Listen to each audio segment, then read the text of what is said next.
नमस्कार, मैं आस्था पांडे और आप देख रहे हैं सी न्यूज भारत और रुक करेंगे यूपी बुलेटिन की ओर। यूपी बुलेटिन में बात होगी बांदा की, जहां खादर खंड संख्या 1 के संचालक पर किसानों ने गंभीर आरोप लगाते हुए दबंगई और अवैध खनन का मामला उजागर किया है। साथ ही बात होगी जलेसर की, जहां स्मार्ट मीटर के खिलाफ किसानों में जबरदस्त आक्रोश व्याप्त है। ऐसी तमाम खबरों पर विस्तार से करेंगे चर्चा। खबर बांदा से, जहां साड़ी खादर खंड संख्या 1 के संचालक पर किसानों ने गंभीर आरोप लगाते हुए दबंगई और अवैध खनन का मामला उजागर किया है। ग्रामीणों का कहना है कि किसानों की निजी कृषि भूमि में अवैध रूप से बालू का खनन किया जा रहा है। सांडी गांव के किसानों ने सोमवार को जिलाधिकारी अमित आसेरी से मुलाकात कर लिखित शिकायत दी। शिकायत में बताया गया कि साड़ी बालू संख्या 1 के खनन कार्य के दौरान निजी भूमि से अवैध रूप से बालू निकाला गया। किसानों का आरोप है कि विरोध पर खदान संचालक द्वारा उन्हें डराया धमकाया जाता है और जान से मारने की धमकी भी दी जाती है। किसानों ने जिलाधिकारी से मांग की है कि मामले की तत्काल जांच कराई जाए, अवैध खनन पर रोक लगाई जाए और प्रभावित किसानों को उचित मुआवजा दिलाया जाए। मामले की गंभीरता से लेते हुए जिलाधिकारी ने जिला खनिज अधिकारी राज रंजन और अपर जिलाधिकारी की संयुक्त टीम गठित कर जांच के सख्त निर्देश दिए हैं। पंजम भैया, क्या मामला है, क्यों परेशान हो आप लोग? मामला सर ये है कि हमारे ग्राम साड़ी खंड संख्या 1 साड़ी खादर में हम ये सब लोग किसान लोग हैं। हम लोगों की ज़मीन पड़ती है जिनमें रेता है, तो हमारे खेतों से माफिया लोग हमारे खेतों से जबरन बालू निकाल रहे हैं और मना करने पर हमको मारने की, जान से मारने की धमकी देते हैं। जिसकी शिकायत हम एसडीएम फैलानी को हम दे चुके हैं, लेकिन कौन मारने की जान से धमकी दे रहा है? माफिया लोग जो मतलब खंड के माफिया हैं, इंचार्ज हैं, ठेकेदार हैं। अच्छा, तो पहचानते हैं किसी को? जी। अच्छा, वो लोग धमकी दे रहे हैं? जी। क्या कह रहे हैं? कह रहे हैं कि ये हमारे खंड के अंदर आता है और हमको कोई नहीं रोक सकता है, हम बालू निकालेंगे, तुमको जो कुछ करना है तो कर लो, और ज़्यादा परेशान करोगे तो हम यहीं जो है तो यहीं गड्ढा खुदवा के यहीं दफन करवा देंगे। क्या कहते हैं, जो कुछ करना हो? हाँ, जो कुछ करना हो कर लो। हाँ। ये हमारे खंड में आता है। हाँ। और हम बालू निकालेंगे। हाँ। हमने पैसा लगाया है खदान में। हाँ, अगर नहीं माने तो? अगर नहीं मानेंगे तो कह रहे हैं ज़्यादा जो पीछे पड़ेगा यहीं खुदवा के गड़वा देंगे। ये कौन कह रहा था? ये वही खंड माफिया कहते हैं सर। अच्छा, आज कहाँ आए हो? आज हम सर इस समय यही बांदा में डीएम साहब को अपना शिकायत करने आए? शिकायत करने आए हैं सारे। कितने किसानों के साथ में ऐसा हो रहा है? लगभग 40-45 किसान। अच्छा, मतलब लाइन में 10-15 लोगों के खेत खोद चुके हैं। वहाँ कुछ ग्राम पंचायत का भी पड़ता है, वो भी खोद चुके हैं। और वहाँ 20-20 पोप लाइनें लगा करके लिफ्टर मशीनों से 20 फुट गहराई से मोरम निकाली जा रही है। इसका कोई वीडियो है क्या आप लोगों के पास? जी वीडियो, हाँ है जी सर, वीडियो है जो सर कोर्ट के मानक के आधार से बाहर है। और वहाँ पर न कोई सीमांकन करवाया गया है, न वहाँ सीसीटीवी कैमरे लगे हुए हैं। कल जो लेखपाल गए थे उन्होंने क्या किया? उन्होंने कहा कि पहले हमको आदेश करवाओ, आदेश हमको मिलेगा तभी हम नापेंगे। हम मतलब हमारे कुछ किसानों ने एसडीएम साहब को प्रार्थना पत्र दिया कि हमारे खेत में जो है कि नाप करके और उसका सीमांकन, इनकी खदान का भी सीमांकन। कल नापा नहीं है लेखपाल ने? जी नहीं नापा। क्या कह रहा था? कह रहे थे कि पहले जब एसडीएम साहब आदेश करेंगे तभी नापेंगे। हमारे जो खेतों से मोरम निकाली गई है तो उसका हमें जो है मुआवजा चाहिए और अवैध तरीके से जो खदान चल रही है उसको बंद करवाना चाहिए। मतलब मानक के आधार पर ही खदान चले, मानक के आधार पर चले। ठीक। किसी ने कोई एग्रीमेंट नहीं करवाया? नहीं। बांदा से सीनियर संवाददाता कासिद अली की रिपोर्ट। खबर जलेसर से, जहां क्षेत्र में स्मार्ट मीटर को लेकर किसानों का विरोध लगातार तेज होता जा रहा है। भारतीय किसान यूनियन के जिला अध्यक्ष पंकज सिंह ने सरकार से स्मार्ट मीटर व्यवस्था को तत्काल बंद करने की मांग की है।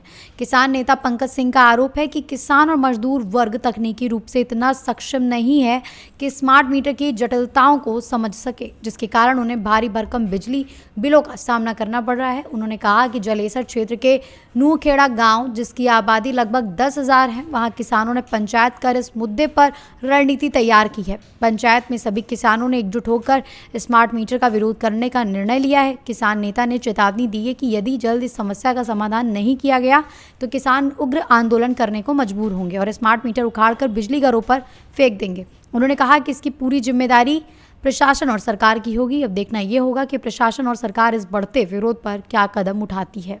आज नौखास में हम यहाँ पे स्मार्ट मीटर लगे हैं, लेकिन यहाँ पर इतना किसान स्मार्ट नहीं है। मजदूर वर्ग का गांव है। यहाँ पे किसान आज इतना परेशान है स्मार्ट मीटर से कि वो कुछ कह नहीं सकता है। एक एक किसान पर 4-4, 5-5 हज़ार रुपये महीने का बिल आ रहा है।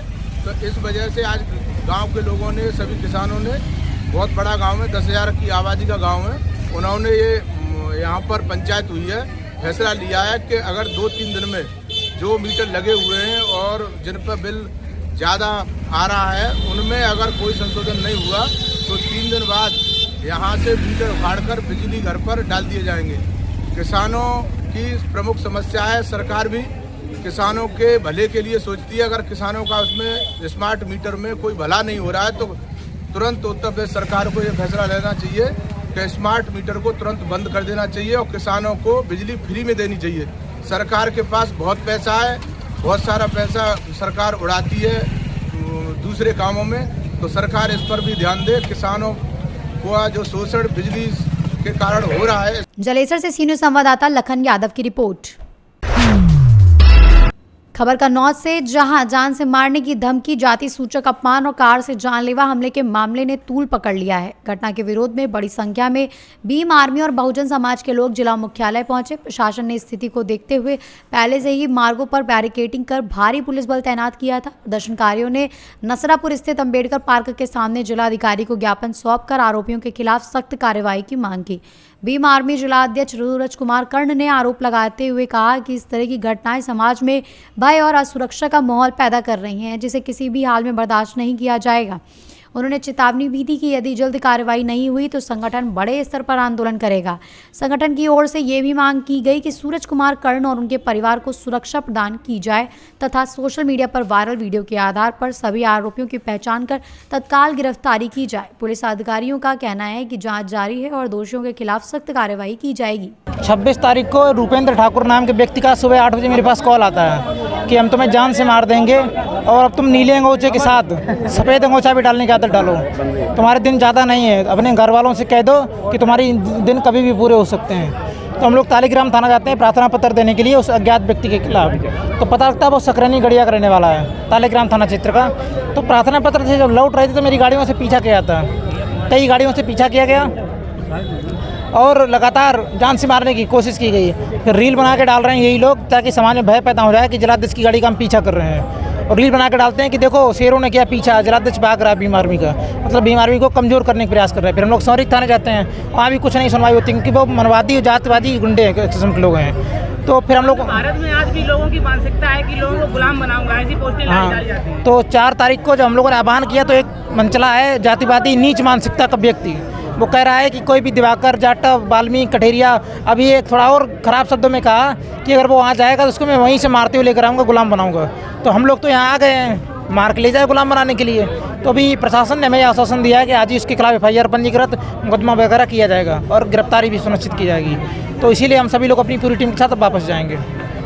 आज भी पोस्ट डाली थी कि अगर कोई वहाँ पर पहुँचा तो वहाँ से मारते हुए लाएंगे। हाँ, आज पोस्ट डाली थी कि उसके गले में हैंडल दोबारा लटकाएंगे, तो उसके लिए तो प्रशासन से कार्रवाई करेगा। अगर नहीं करेंगे तो दोबारा पूरे जिले का, आपकी बार रोडवेज, रेल सब जाम करेंगे।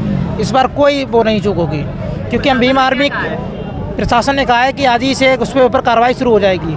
मैं भीम आर्मी का जिलाध्यक्ष हूँ, अगर मेरे किसी भी कार्यकर्ता पे आँच आएगी तो पूरे जिले का हम चक्का जाम कर देंगे, चाहे वो कार्यकर्ता जिले स्तर का हो, चाहे बूथ स्तर का हो, चाहे ग्राम स्तर का हो। हमारे लिए सब कार्यकर्ता हमारे समान हैं। अगर किसी भी कार्यकर्ता को परेशान करेगा, चाहे वो पुलिस प्रशासन हो, तो उसकी खैर नहीं होगी। अभी तक किसी भी कोई कार्रवाई की गई है क्या? अभी तक नहीं, लेकिन अब की जाएगी। आपको भरोसा है?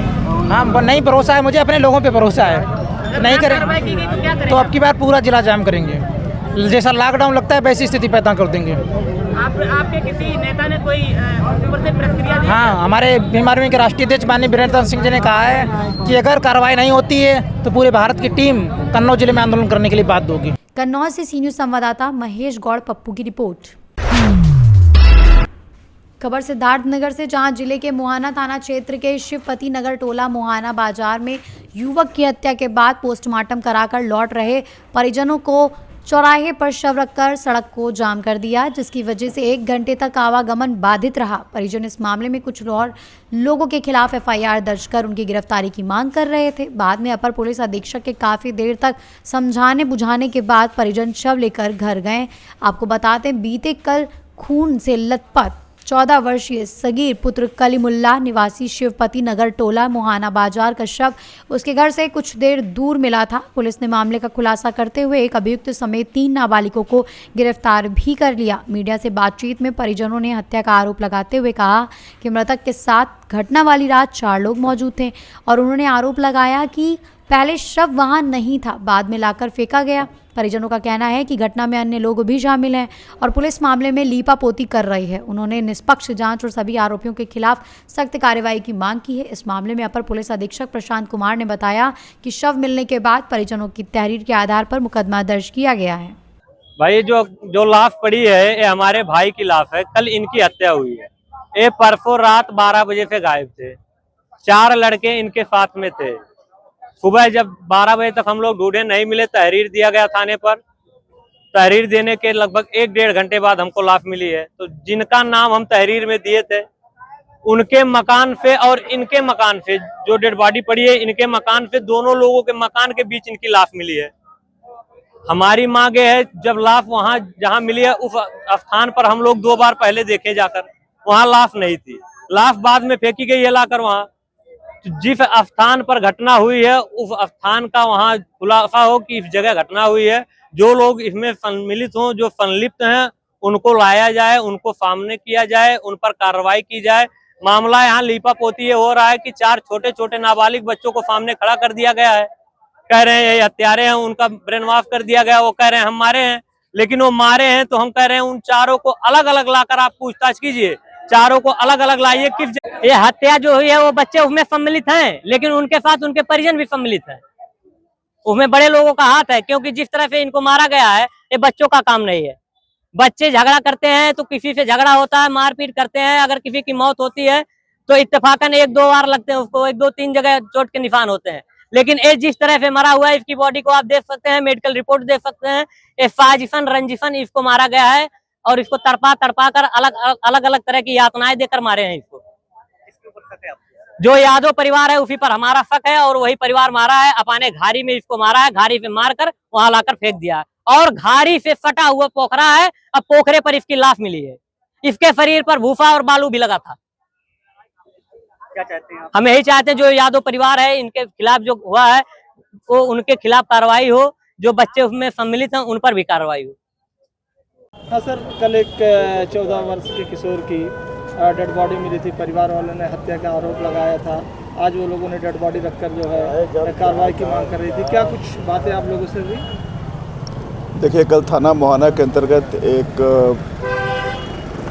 एक बालक था जिसकी डेड बॉडी मिली थी और उसके बाद से जो परिजनों के द्वारा जो एप्लीकेशन दिया गया, उस एप्लीकेशन के आधार पर उचित धाराओं में अभियोग जो पंजीकृत हुआ था कल, और जितने भी इसमें नामजद थे उनकी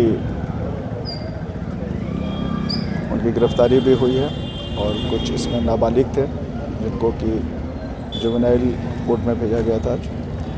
और आज परिजनों के द्वारा पोस्टमार्टम के बाद जो डेड बॉडी लेकर अपने घर जा रहे थे, उन्होंने कुछ देर के लिए मुहाना चौक पर डेड बॉडी को रख दिया था।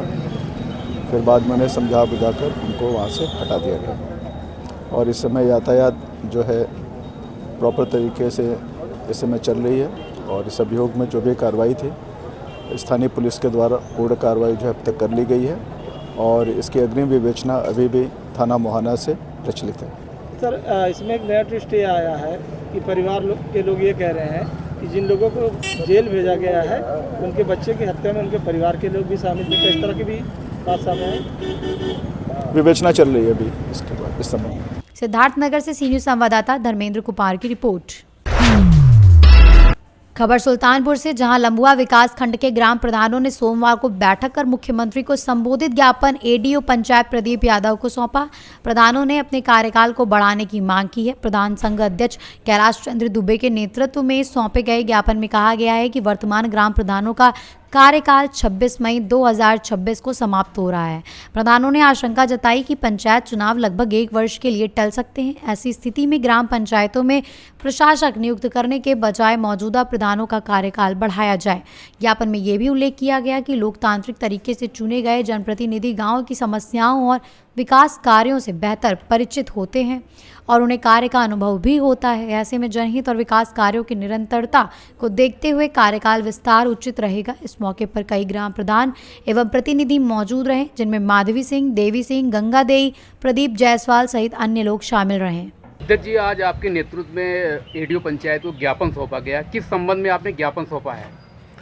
आज हम सभी लंबुआ विकासखंड के प्रधान जी लोग एकत्रित हुए थे, एक बैठक किया था।